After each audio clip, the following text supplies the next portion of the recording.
My dear students of class 10A and 10B, today the lesson which I am going to explain, I am going to describe some points already I have discussed earlier.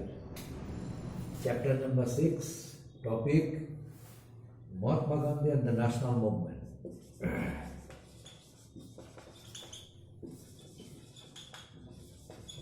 And the national movement.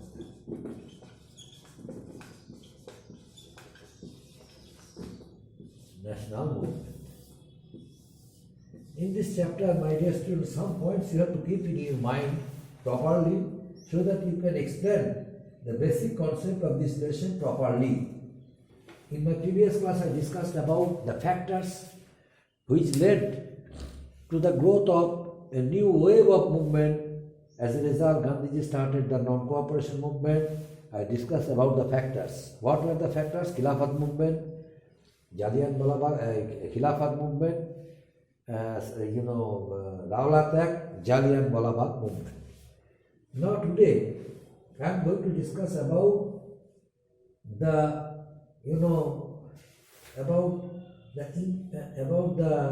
reason, about the impact of the non-cooperation movement. During the last class, I also discussed it in a very shortest form. Now I am going to discuss in detailed form. What were the impacts of the non-cooperation movement? Although the non-cooperation movement started by Gandhiji, failed to achieve their main demand of Swaraj. Although they failed to force the British to withdraw all the restrictions imposed on the Indians, yet it left some good impressions. What impression? Indian people came to know the nature of the British. They came to know that India was a country, they had to make it free from British control, which aroused nationalistic feelings, nationalistic aspirations among them.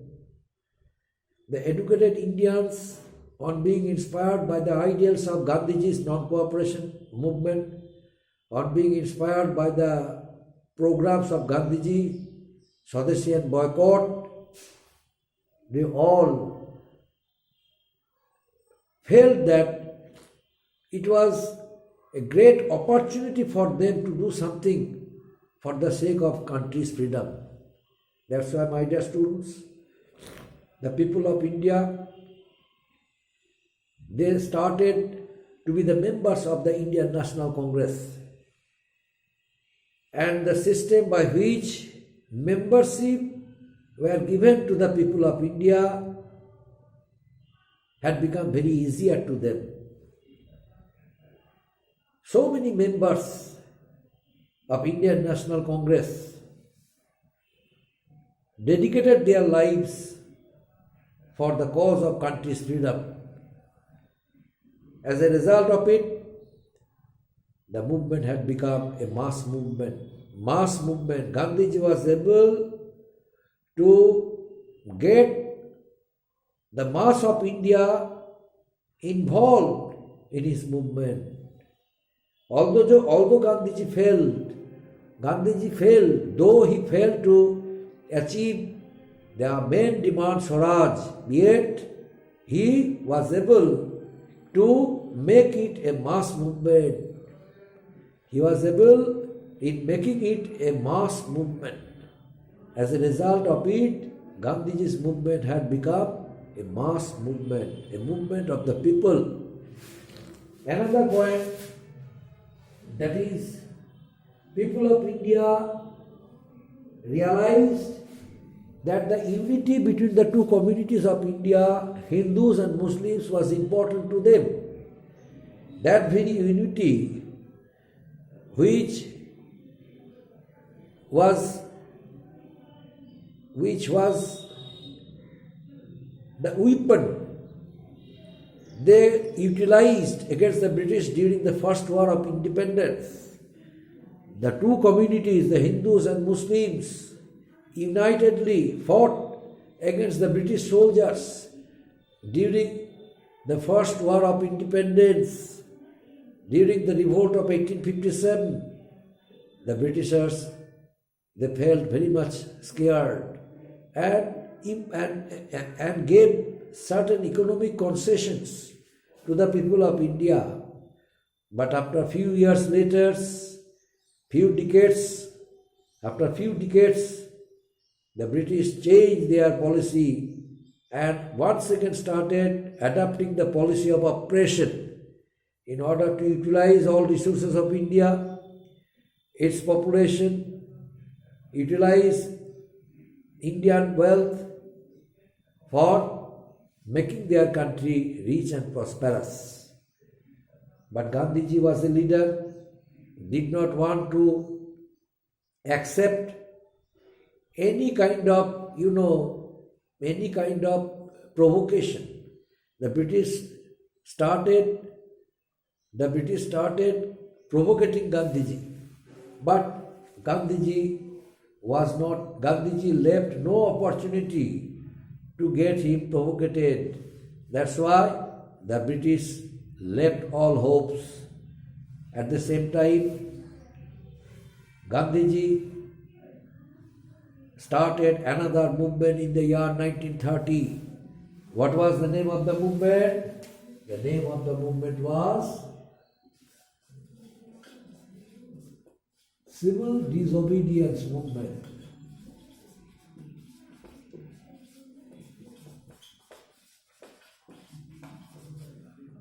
Civil Disobedience Movement.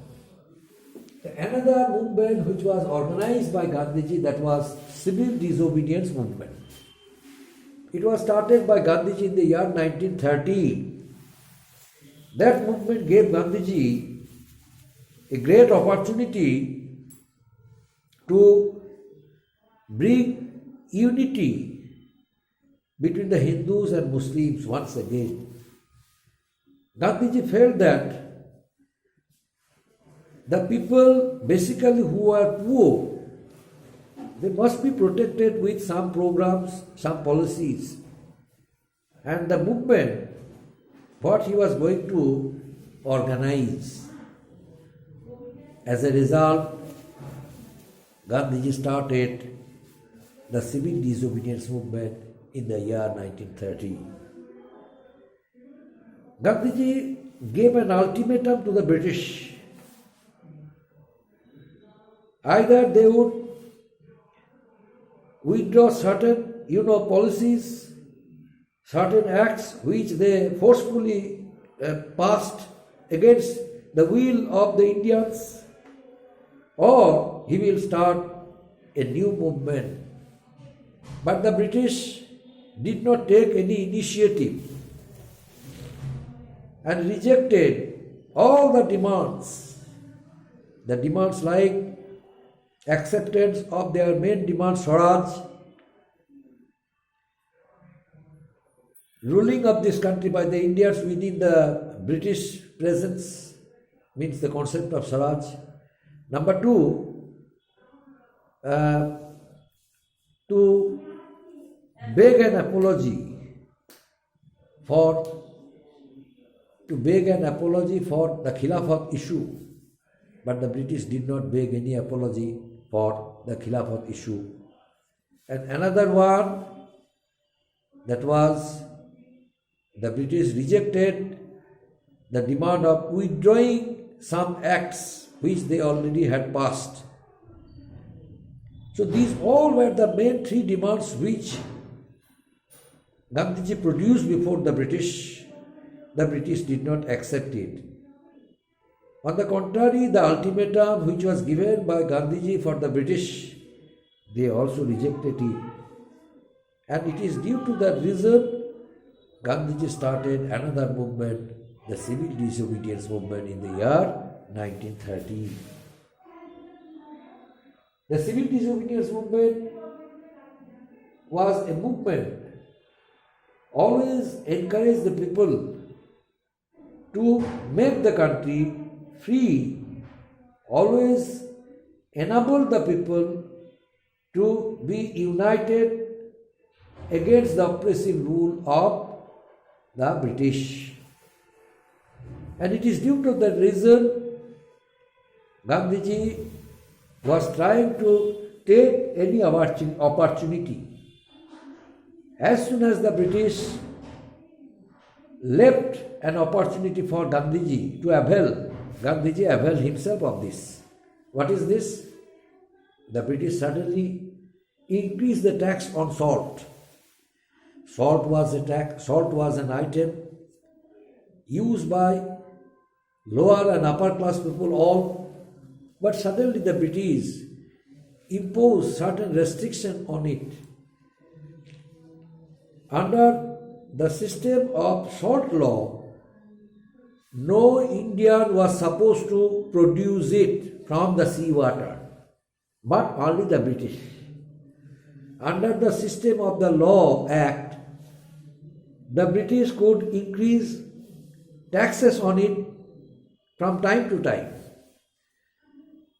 But Gandhiji refrained the British from doing it during giving his ultimatum, but the British did not consider it.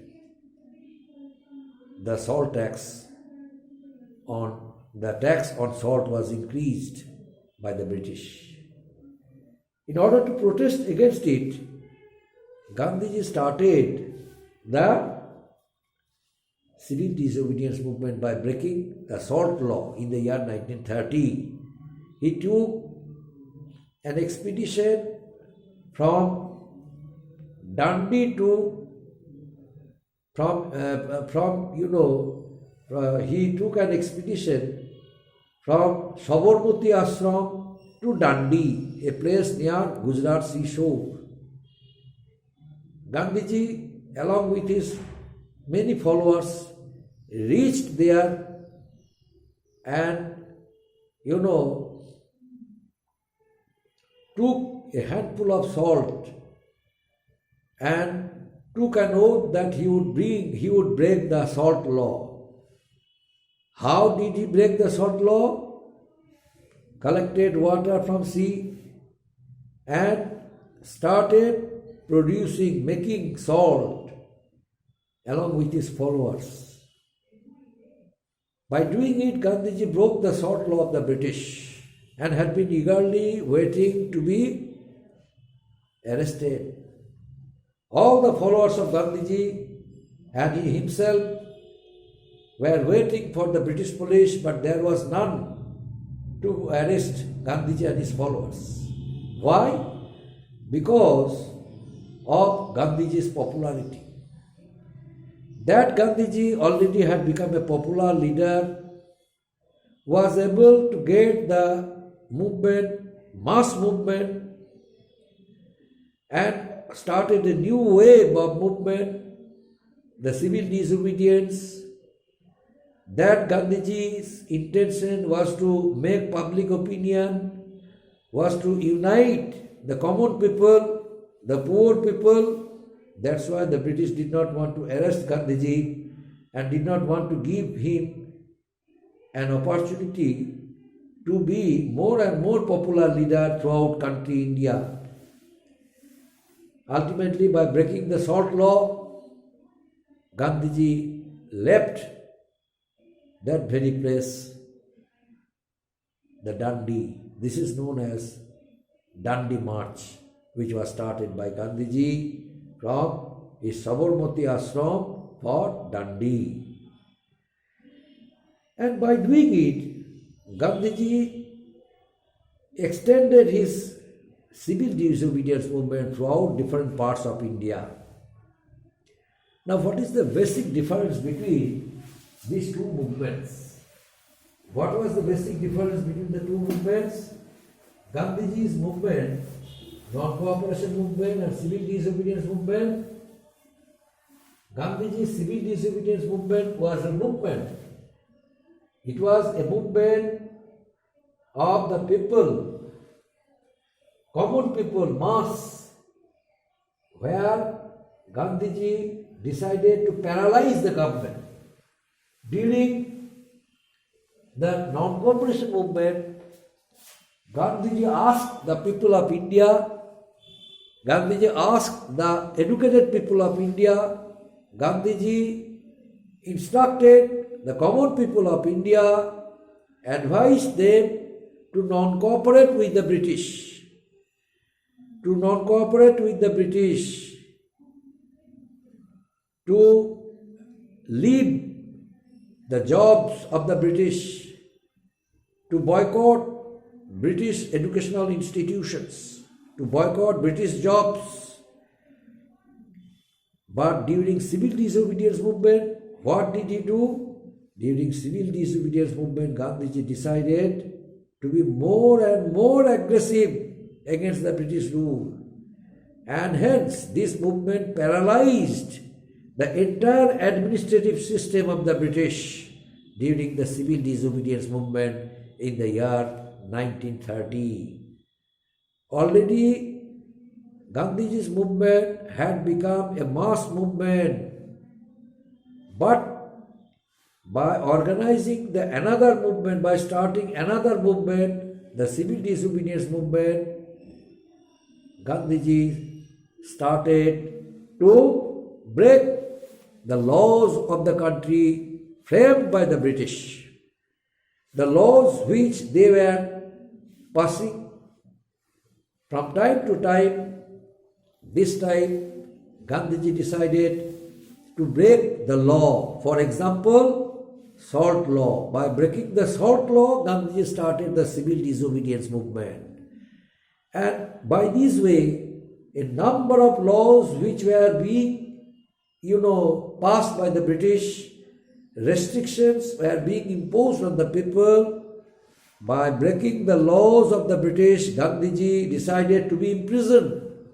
And while conducting meetings and seminars, while delivering speech for the people of India, Gandhiji attracted millions of people of India to be united against the British oppression throughout the country. And hence, the civil disobedience movement had become a very mass movement. And afterwards, the people of India started breaking British rule.